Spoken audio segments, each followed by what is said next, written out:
Bismillahirrahmanirrahim. Alhamdulillah.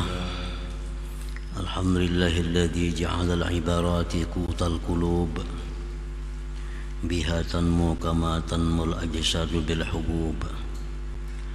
Asyhadu an la ilaha illallah wahdahu la syarika lahul marhubul marhub. Wa asyhadu anna sayyidana Muhammadan abduhu wa rasuluhul mahbub. Allahumma salli wa sallim ala sayyidina Muhammadin imami kulli saliki wa mazjub wa ala alihi wa sahbihi wa zurriyatihi wa man ilaihi mansub. Amma ba'd. Kita hormati, kita muliakan para habaib dan para ulama, muhibbin, hadirin hadirat rahimakumullah. Puji syukur yang tak terhingga kita haturkan kehadirat Allah Subhanahu wa ta'ala, yang mana pada malam ini Allah berikan kita taufik hidayah serta inayah sehingga bisa kembali berkumpul di majelis yang penuh berkah dan rahmat ini. Salawat salam atas junjungan kita Nabi besar Muhammad sallallahu alaihi wasallam dan seluruh keluarga, sahabat, zurriyat dan pengikut beliau ila yaumil qiyamah. Para muhibbin rahimakumullah, al-hikmatus sabi'atu wa thamanuna ba'dal mi'ah minal hikamil ataiyah. Qala al-imam Ahmad ibn Athaillah as-Sakandari rahimahullah, nafa'ana bi'ulumihi wa asrarih. Hikmah yang ke-187 dari Al-Hikam. Berkata Imam Ahmad ibn Athaillah as-Sakandari, al-ibaratu qutun li'ailatil mustami'in wa laysa laka illa ma anta lahu akil. Artinya, bermula ibarat-ibarat, ungkapan-ungkapan atau pepadah-pepadah, mau'izah, nasihat, merupakan makanan bagi para pendengar yang berhajat. Dan tidak adalah bagi engkau kecuali sesuatu yang mana engkau bisa memakannya.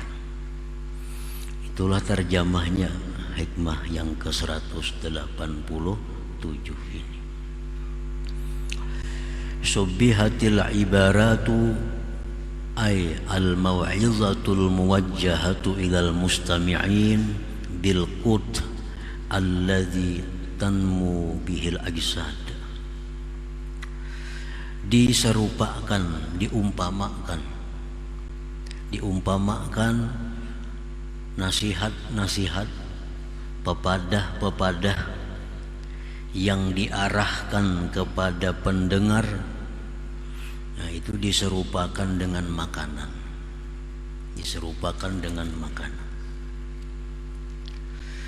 Yang dengan makanan itu menjadi tumbuhlah jasad-jasad. Nah, dengan makanan itu menjadi tumbuhlah tubuh kita ini. Fahiya min jinsil qut illa annaha minan naw'il ladzi tanmu bihil qulub. Nasihat-nasihat agama itu termasuk jenis makanan, melainkan bahwa nasihat itu daripada macam yang tumbuh dengannya hati. Jadi artinya jasad kita ini bisa berkembang dengan makanan yang masuk ke dalam perut kita. Nah, demikian pula hati itu bisa berkembang, hati bisa hidup dengan makanan-makanannya. Sedangkan makanan hati itu adalah mau'izah, pepadah agama, ilmu agama. Itulah makanan hati. Nah, para muhibbin rahimakumullah, jadi artinya Setiap tubuh jasad yang kurang makanan, tubuh yang kurang makanan bergizi, dia akan menjadi kurus dan mudah diserang penyakit. Badan kita, tubuh kita yang kurang makanan bergizi itu akan menjadi kurus dan mudah datang penyakit, baik penyakit dari dalam tubuh seperti bakteri-bakteri atau penyakit yang dari luar tubuh seperti virus dan lain-lainnya. Nah, mudah tertular, mudah terjangkit. Belum lagi penyakit yang sudah ada di dalam tubuh itu berkembang karena tubuh kita kekurangan makanan yang bergizi itu. Nah, demikian pula hati kita ini, demikian pula hati yang kurang pemasukan, hati yang kurang mau'izah, kurang pepadah, hati yang kurang pemasukan pepadah yang baik, maka hati kita ini menjadi kurus. Hati menjadi kurus dan mudah diserang penyakit juga, baik penyakit dari dalam yang berasal dari nafsu atau penyakit dari luar yang datang dari syaitan atau lingkungan. Nah, para muhibbin rahimakumullah. Jadi kedua itu makanan diperlukan oleh manusia. Jadi manusia bukan hanya punya tubuh yang sehat, tetapi juga hati yang sehat. Supaya tubuh sehat, cukupi dengan makanan yang baik, makanan bergizi. Nah, hati supaya sehat, cukupi dengan mau'izah, dengan ilmu-ilmu yang bermanfaat. Dengan demikian itu menjadi manusia yang sempurna. Nah, para muhibbin rahimakumullah, orang-orang yang cenderung mengutamakan makanan-makanan untuk perkembangan tubuh. Nah, manusia yang cenderung mengutamakan makanan-makanan yang diperlukan tubuh, menomorduakan makanan-makanan yang diperlukan oleh hati. Ini manusia cenderung arahnya kepada hewan. Cenderung kepada hewan. Yang pentingnya kenyang, penting makan nyaman, makanan sehat, makanan 4 sehat 5 sempurna. Tapi perkara makanan hati lalai. Nah, makanan hati kada terurus. Ini manusia cenderung kepada hewan, cenderung kepada binatang. Binatang yang diurusnya adalah hati. Nah, kemudian manusia yang hanya mementingkan kesehatan rohani, kesehatan hati. Nah, dia menuntut ilmu yang bermanfaat untuk dirinya. Bahkan dia melalaikan makanan-makanan untuk kesehatan jasmaninya.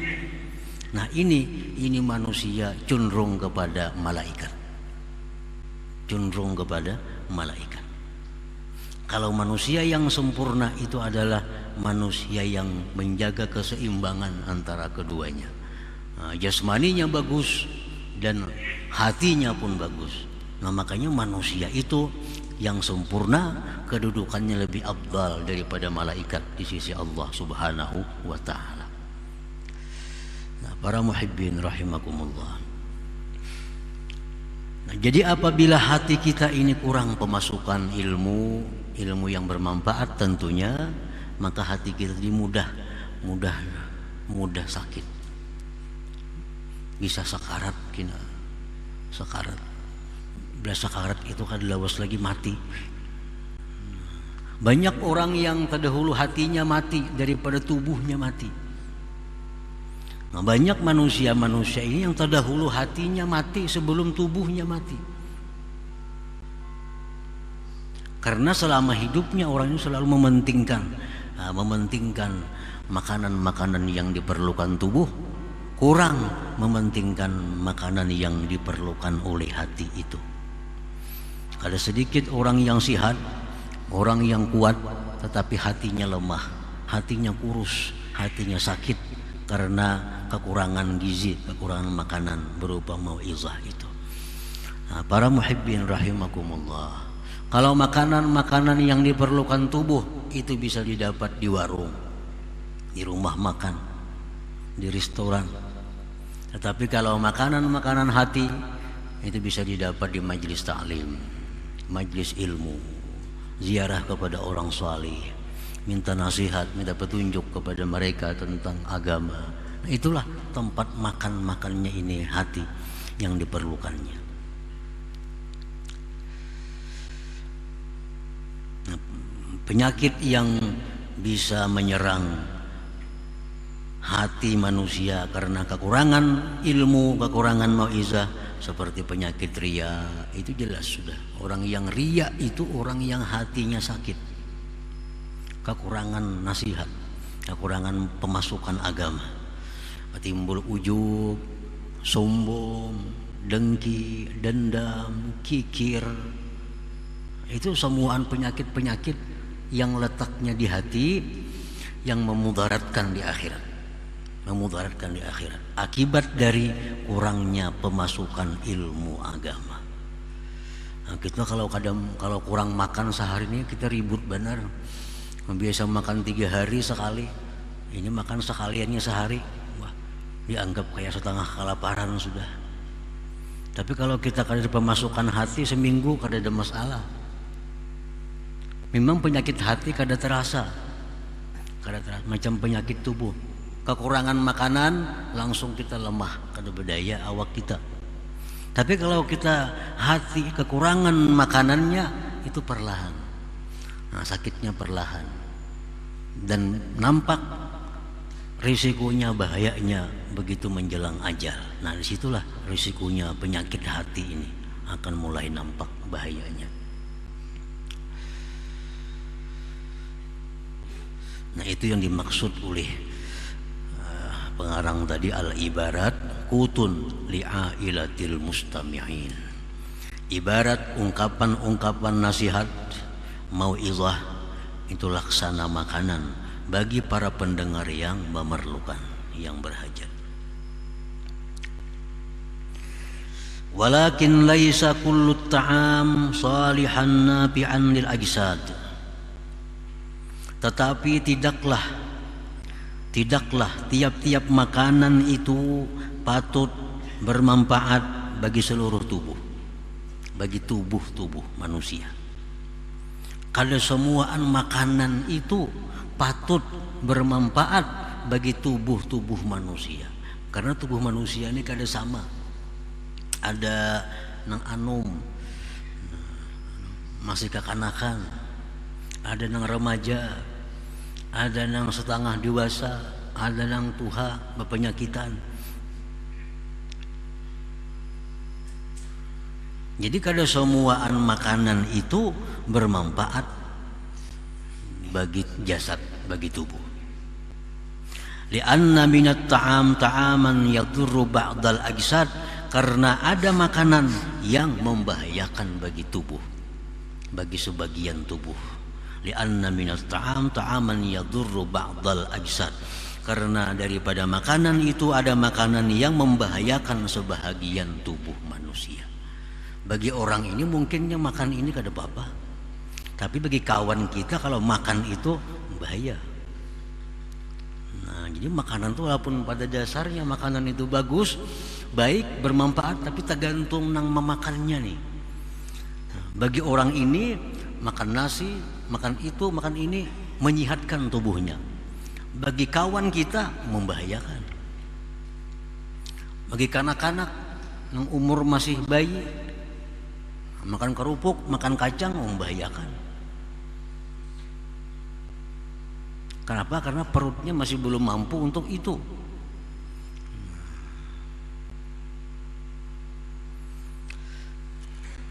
Walakin laisa kullu ta'am salihan nafi'anil ajsad, lianna minat ta'am ta'aman yadurru ba'dal ajsad. Wa kadzalika laisa kullul mau'izah salihan nafi'an liqulubil mustami'in. Seperti demikian pula bukanlah tiap-tiap nasihat, tiap-tiap papadah, tiap-tiap ilmu itu patut bermanfaat bagi hati orang yang mendengarnya. Ilmu pun demikian. Kalau semua ilmu bermanfaat untuk pendengar. Li'anna minal mau'izah ma la yasluhu wa la yanfa'u bal yadurru li ba'dil mustami'in. Karena sebagian daripada nasihat, sebagian daripada papadah itu ada yang tidak patut, tidak berguna, bahkan membahayakan bagi sebagian pendengarnya. Nah, ilmu pun demikian.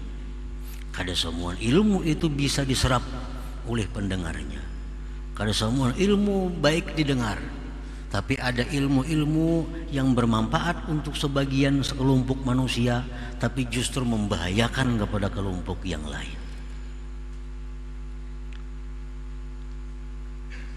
Jadi kada patut juga kita mengaji ke tiap-tiap pengajian. Barangkali kita lain golongannya, mesti dipilih juga. Majelis-majelis taklim itu belum tentu itu cocok dengan golongan kita, karena ada nasihat agama yang hanya patut untuk sekelompok orang, tapi justru membahayakan kepada kelompok yang lain. Kenapa? Karena ilmunya bagus, ilmunya sama-sama baik, cuma keadaan orang yang mendengar ini berbeda-beda. Kada sama pemahamannya, kada sama hatinya, kada sama dan sebagainya. Nah, contohnya kaman fil marhalatil ula bisuluk la yasluhu lahu ay yastami ala ibaratil muwajjahati lil arifin al wasilin. Seperti orang yang dalam perjalanan pertama, seperti orang yang dalam tahapan awal pada suluk, tidaklah patut baginya mendengari nasihat-nasihat, pepadah-pepadah yang ditujukan kepada orang-orang yang sudah ma'rifat yang sampai. Itu contohnya. Ini orang ini hanya hendak bemula suluk nih. Arti bemula suluk tuh orang ini hendak bujur-bujur menjalani agama. Hendak bujur-bujur menjalani agama, hendak bujur-bujur mendekatkan diri lawan Tuhan, bujur-bujur hendak dapat ma'rifatullah di dalam dunia ini. Nah, ini orang ngarannya permulaan suluk.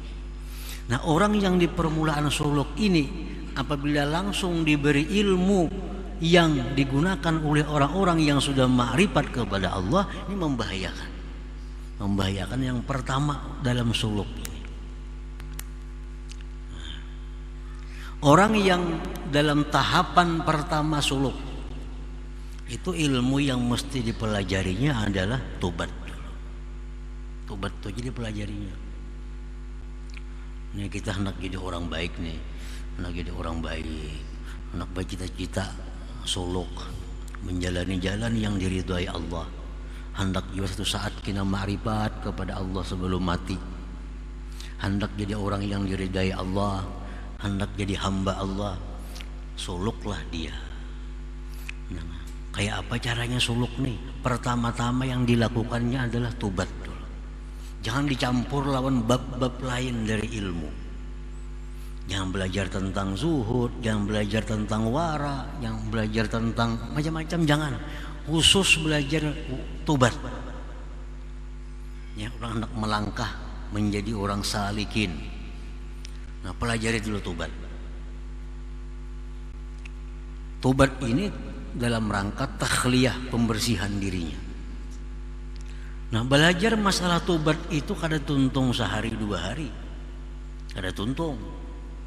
Pada praktiknya makin lawas lagi. Jadi masak-masak belajar tobat nih macam apa supaya kita diterima mendaftar jadi orang salikin. Nah, jadi tobat itu artinya menyesali perbuatan dosa, berhenti melakukan dosa-dosa, mencita-cita kada akan mengulang lagi. Itu 3 itu sudah nyata. Nah, langkah 4 rukun tobat ini apa? Mengembalikan kezaliman yang pernah dilakukan. Nah, ini yang berat. Mengembalikan raddul mazalim ila ahliha, mengembalikan kezaliman kepada ahlinya. Jadi Imam Ghazali mengatakan kalau perlu dia keliling dunia. Kalau dia merasa ada berbuat salah kepada orang di sekeliling dunia ini, nah, kembalikan kezaliman itu. Dulu pernah mengambil harta orang. Nah, orangnya ini sekarang berada di Saudi. Nah, kirimkan ke Saudi, bebaskan kezaliman itu. Dulu pernah ada memfitnah orang. Yang dipitnahnya orangnya sekarang di Afrika. Datangi ke Afrika sana. Dalam Ihya disebutkan demikian. Dulu pernah kita menyakiti orang. Mana orangnya? Kita lihat lagi. Cari orangnya di mana? Oh, orangnya di Singapura. Datangi ke Singapura. Nah, ini tahap awal, tahap tobatnya. Ini perlu waktu yang panjang. Nah, jadi sebelum kita mendaftar jadi orang salikin itu demikian. Makanya makin makin nyaman. Kada banyak masalah. Orang umur nang hanya 17 tahun hendak suluk pun nyaman banarinya. Sudah umur 60, apalagi pelang-pelang buana makin ngalih bener itu. Banyak bener yang diingatakan. Nah, jadi harta. Masalah harta kita diriskan, harta didapat dari jalan apa dulu nih? Nah, dari jalan itu. Selesaikan harta supaya tinggal harta yang bersih. Nah, selesai itu. Harta kita sudah selesai. Nah, yang kedua lagi yang dicari apa? Wadarakul fawaid, memperdapati keluputan. Dulu banyak ada kada sembahyang, nah, bayari. Dulu ada kada puasa, bayari. Dulu zakat kada diris, selesaikan. Nah, ini perlu waktu mungkin berbulan-bulan, bisa bertahun-tahun hanya mengurus urusan tobat ini. Nah, bagi ini orang yang dalam tahapan pertama suluk, jangan hendak belajar ilmu macam-macam. Jangan hendak mendengar pengajian sana sini. Itu aja diurus. Tobat dirisakan bujur-bujur. Nah, itu tadi maksudnya dari kaman fil marhalatil ula, seperti orang yang dalam tahapan awal bisuluk pada suluk, la yasluhu lahu, tidak patut bagi dia untuk mendengari hal-hal yang mengganggu pikirannya. Ada orang membaca kitab fikih, kada usah diurus. Ada orang pengajian, kada usah.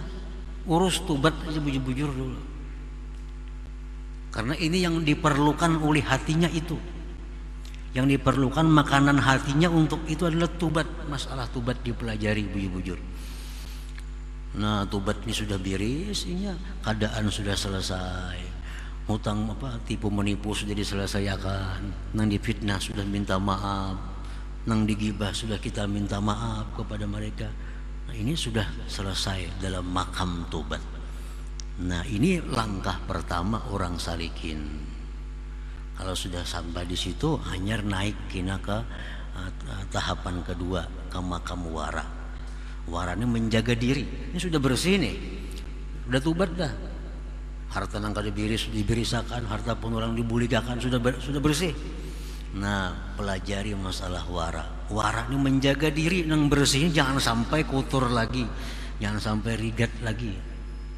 Nah, belajar ulang masalah wara nih. Itu aja yang dilajari dulu. Jangan belajar yang lain-lain. Dirisakan masalah bab wara sampai selesai, sampai mengerti, sampai diamalkan. Nah, itu tingkatan-tingkatan orang yang hendak suluk itu. Nah, jadi orang yang hendak suluk macam ini kada patut mendengar ilmu-ilmu, walaupun ilmu agama, tapi yang kada ada hubungannya dengan itu kada patut baginya, karena merusak pikirannya, konsentrasinya rusak. Nah, jadi ilmu itu bagus, tapi bukan untuk semua orang. Ada orang-orang yang baginya kada bagus ilmu ini yang bagus. Nah, tergantung keadaan yang menuntut dia untuk mempelajari ilmu itu. Walidzalika abta Ibnu Hajar al-Haytami bihurmati qiraati kitabil Futuhatil Makkiyah wa istima'ihi bihaqqi man lam yata'ahhal li fahmihi li'anna bihi ibaratin muwajjahatan lil 'arifin al-wasilin.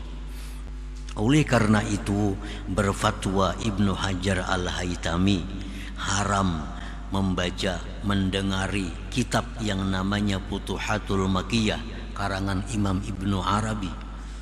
Haram belajar kitab itu pada orang-orang yang belum ahlinya memaham itu. Haram. Jadi ada kitab-kitab agama yang haram kita belajar, haram mengajarkannya. Kalau yang diajari ini belum ahlinya, belum sampai tingkatannya ke sana. Li'anna fihi, karena dalam kitab itu ada ibarat-ibarat yang diarahkan untuk orang-orang yang arif dengan Allah yang sudah wasil. Nah, kalau kita masuk ke sana membahayakan kita karena kondisi kita belum sampai ke sana. Nah, para muhibbin rahimakumullah,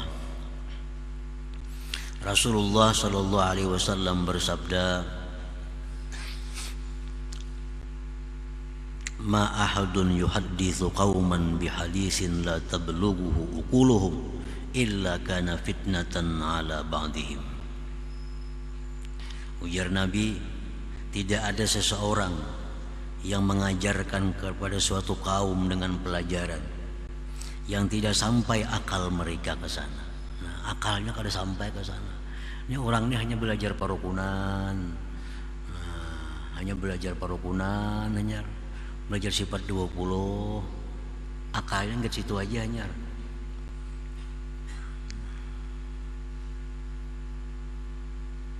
Dilajari nang kada kau menerimainya. La tablughuhu uquluhum, melainkan adalah menjadi fitnah atas sebagian mereka, menjadi kerusakan. Menjadi kerusakan. Pada setiap ilmu-ilmu agama ini pada intinya adalah mendorong seseorang untuk makin rajin beribadah kepada Allah zahiran wa batina, zahir dan batin. Itu intinya. Kalau ada pelajaran-pelajaran agama yang melemahkan salah satu keduanya, berarti itu salah pemahaman.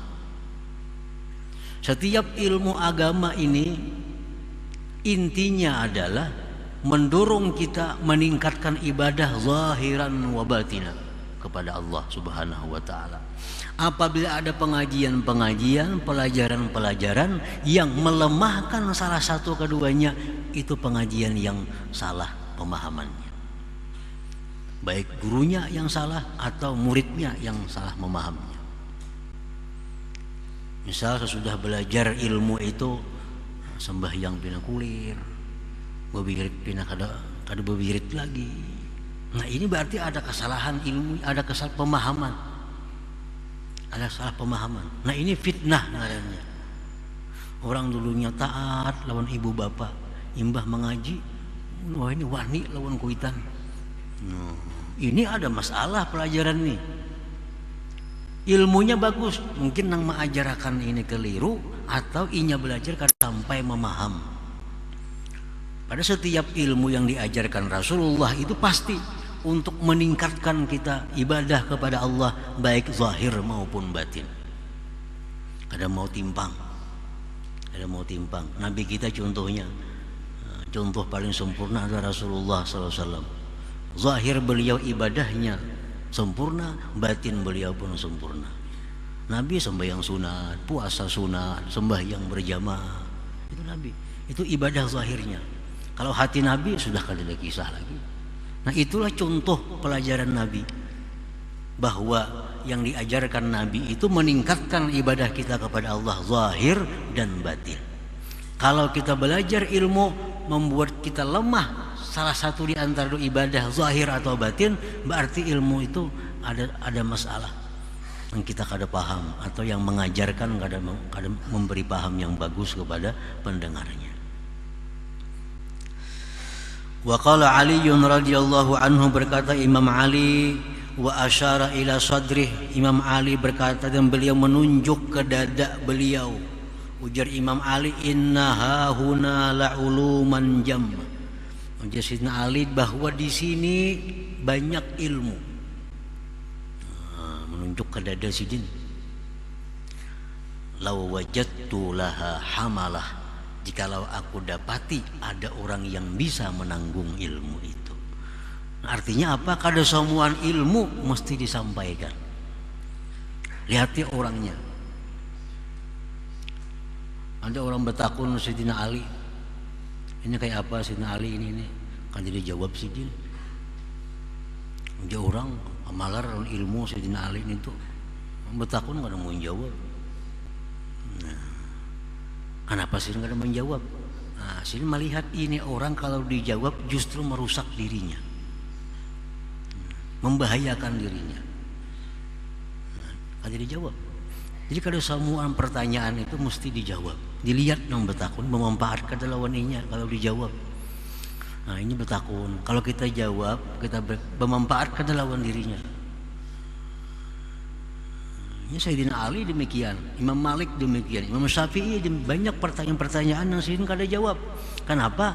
Karena kalau dijawab kada ada manfaatnya bagi nang bertakun itu, bagi nang bertanya itu. Nah jadi Sayyidina Ali dalam dada aku ini banyak ilmu. Ya kalau ada nang kawa menerimanya. Nah cuma kada kawa menerima. Ini hanya sebagian ilmu. Anjir Abu Hurairah, aku dapat daripada Rasulullah itu 2 kampil ilmu. 2 kampil, 2 karung ilmu.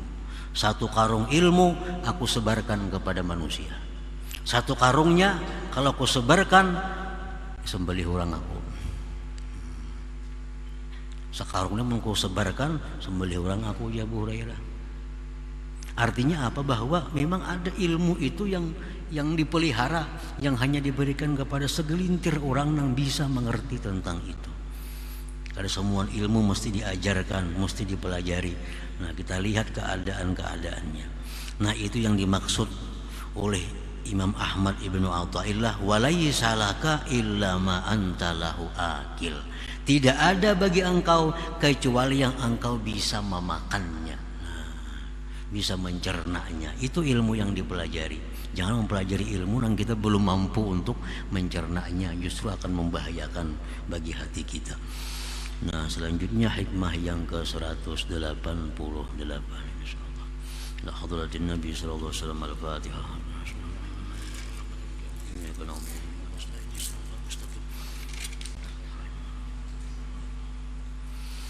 يا الله بها يا الله بها يا الله بحسن الخاتمة يا الله بها يا الله بها يا الله بحسن الخاتمة يا الله بها يا الله بها يا الله بحسن الخاتمة فيا أيها الرجون منه شفاعة صلوا عليه سلموا تسليما الله